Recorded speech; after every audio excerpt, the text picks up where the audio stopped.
Okay, it was going to be a father-son bonding project with my kid who's at Cal Poly San Luis Obispo Construction Management.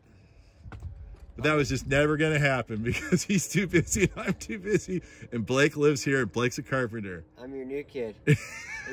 Are you my daddy? I'm your surrogate dad until this project's done. We're going to do some bonding.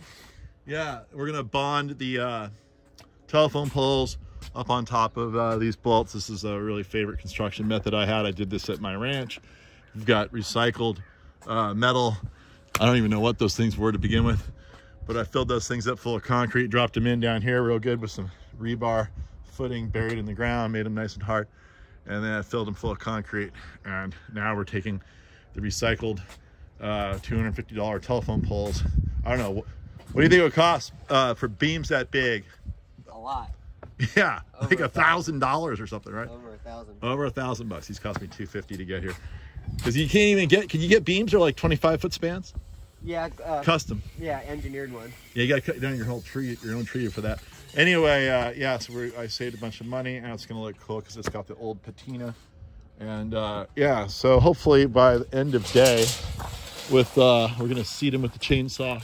We will have the main beams up for the Tequila shack. There's gonna be a little mini greenhouse involved with it, and there's like a tractor storage, but I'm calling it the Tequila shack because I have visions of having this little table and little shelves in the back with old bottles of tequila. You can come back and, you know, secret little man cave kind of thing. And that's pretty much what we got going on today. So I might be so lazy as to just show you the finished product and not the whole process like I do often. And that's what we do.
And here we go.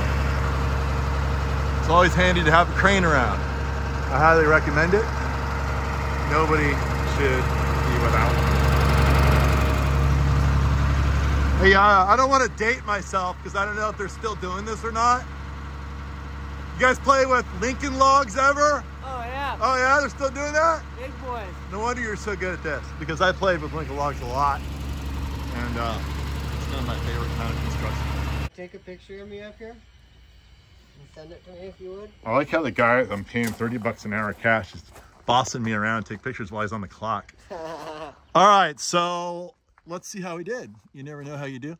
Here, Blake, there's all kinds of ways to measure how he did. Working with oblong, imperfect, bent, crooked pieces of lumber is tricky to say the least. And so we had to make these chainsaw cuts parallel. You could see, yeah, no, I was not perfect. Just a little off right there. Oh, geez, there's like a little rock holding this thing up. We have to pick this up a little bit and knock some of that junk off. Then it'll sit a little tighter because are we perfectionists? Yep. Yeah, it's hard to be perfectionist with this kind of. Maybe next time I will be more precise. I've tried to allow a little bit of wiggle room for my joints, but they're so perfectly centered it makes me think that I'm so good that I don't need wiggle room on the next one. But these are the details that only the builder will ever notice, especially because it's a tequila shack, you know. Is this thing tight? Is it tight to the metal? On this side it is. On this side it could drop. There's still tension in the rope, I think. Is there junk in there that's holding it back, or is it because it's not perfectly parallel to the other one? Looks like we got it in the center pretty good. Oh, this one's off a little. Well, that's funny. Dude, they're gonna think that we were drinking tequila while we built the tequila shack. That one's off a little bit. It's a little bit to the right. That's all right. Move it. That's all right. No big deal. But if we rotate it, it's gonna lift that right side up a little more. So let me take a look at this. It's all about perfection when you're building tequila shacks. Yeah, so if this thing rotates down, the other one will rotate up. Now, luckily, that's the side that no one sees because it's gonna look tight from the side that everybody sees. No one will know except you and me, Blake, that it's not perfect. As long as these people that are watching the video don't tell their friends. So if you rotate the other one that way to take that gap out, maybe we can do it a little bit. We got to get the junk out of here first. We're going to lift this side. We'll move this strap over here, lift it up a little bit, clean that stuff out, and then set it back in. I know I really need to restake my mango. This one is called Paris. A buddy of mine sprouted all kinds of seeds and all kinds of different varieties. I got all these experiments going on. But anyway, there it is. There it is. We got it up and bolt them down. It's looking really good. There's one error I just suddenly realized just today. I keep thinking I'm such a great designer, you know. Well, sometimes. Oops. So, you can't really see it, but here's this planter here. And I always like to center my trees in planters, but I didn't fully envision the overhang of this structure. And it's, well, it's not directly over the tree, but it's almost. There's gonna be a roof right there. It'll be open air. The wall will be on the inside, but there'll be a cool tile roof. So I could transplant this thing a few feet, but that was, I don't know. It's so happy, look at it. It's just going gangbusters. It's like, you know, busting out in like a gang would. I think that's why they call it gangbusters. I don't really know why. But anyway, it's going gangbusters. And it'll probably stress it out. Who knows, it might even kill it if I try to move it. So I'm just gonna have a slightly crooked, I'll just stake it this way a little bit and look, it'll just clear it. It'll get up there, it'll be fine. Or I could even like cut off this side, which is really sad because this is like the best, most uniform little tree I've been training. Anyway, but back to the, it'll all be fine. It'll all work out. I'll get my mangoes. It'll be a beautiful tree. I'll be the only one that really realizes how dumb of a maneuver that was. You and me, the only people. So here we go. So the next step on this thing, I'll walk you through it. Gonna drop some little post anchors through here. Drop a pressure treated 4x4 across. Our rafter up here is going to line up with that directly, and then we'll be able to frame in between it right here. Down by the ground, we'll use pressure treated.